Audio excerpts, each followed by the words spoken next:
So after that process of getting all of the sounds kind of working, I'll then move on to balancing.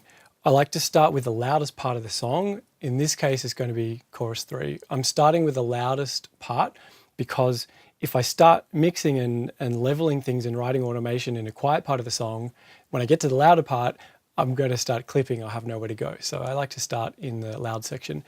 I'll also bring out or bring the vocals down, and I'm just interested in listening to the music and working out which are the elements that I really need to shine the spotlight on and essentially tell the listener to listen to. So I'm interested in hearing the sprinkles on top. I'm interested in the foundation. I'm interested in where the real body is. So let's have a listen. I'm going to turn off my automation and bring the vocals down. I want the vocals in there a little bit just so I know where the phrasing is.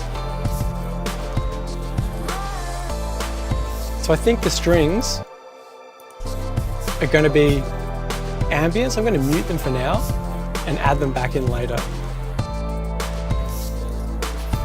I think this piano sound is really important, so that's going to need to be focus. This electric piano sound, I consider to be part of this sound. So I want it tucked underneath.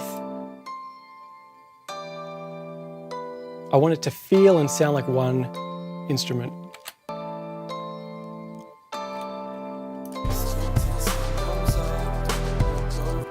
This organ is going to be adding that low end sort of body, and this synth sound is probably another additional layer. So I'm going to start by killing that, killing the organ, and also in the drums, this clap, I'm going to add back later, and this ride sound I'm going to bring in later. So we've got our bass and our drums and our piano that we've got over here. A bit of low end ambience, so that will probably tuck underneath too. At this point, I'm going to start putting the automation in, and I'll probably just have it play.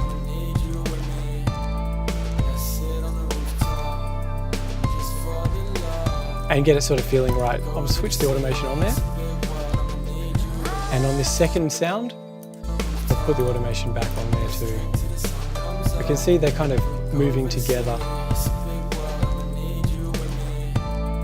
I'm ready to bring this in, just fill in some of those low mids. And then maybe bring in the organ. And that organ and this bass sound filling similar spots. Switch the automation on.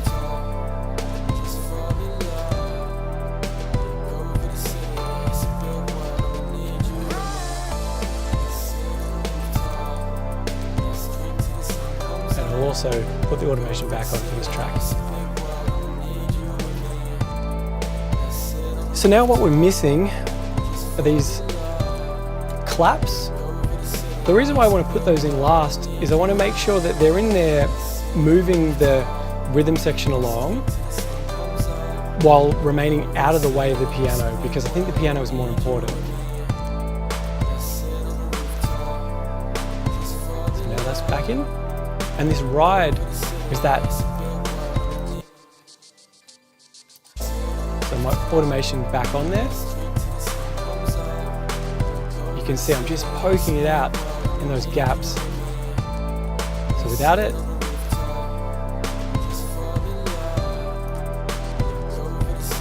so these are the kind of the sprinkles on top that I think add that interest and that subtle movement that stops your mix from feeling static and adds that motion. I put those in last, because the track would absolutely work without it. So I put it in last. If I put it in first, then it's going to make it hard to balance the other instruments that are more important. After that section, I'll then move through all of the other sections and do a similar thing. So maybe move into the breakdown. Let's lie in the rain and listen to the drops. Let's talk, let's talk. Why wait in the rain, baby? Tell me what you want, what you want, what you want.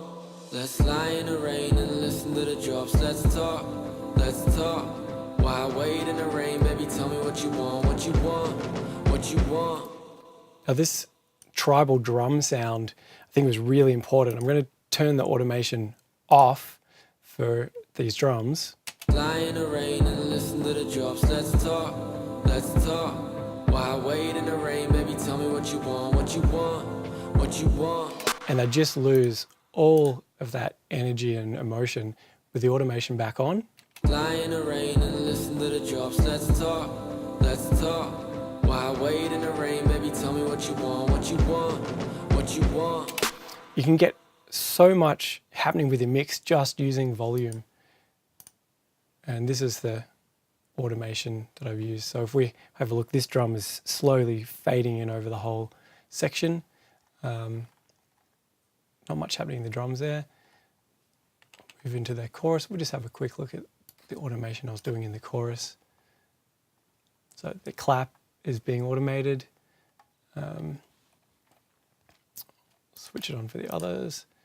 So we can see automation happening on most of my tracks. Here's the strings as well, which we haven't put back in. So let's quickly have a listen to that chorus again, and I'll add the strings. And this should give us that ethereal sound.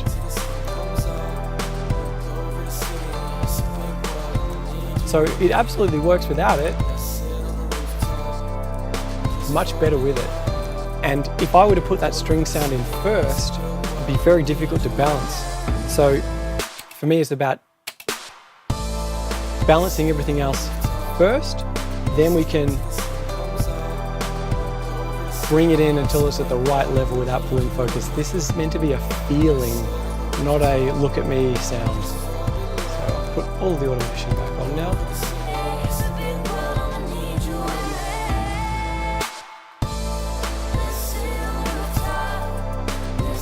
And just for reference, let's have a listen to our rough mix. Let's sit on the rooftop and just fall in love. Look over the city.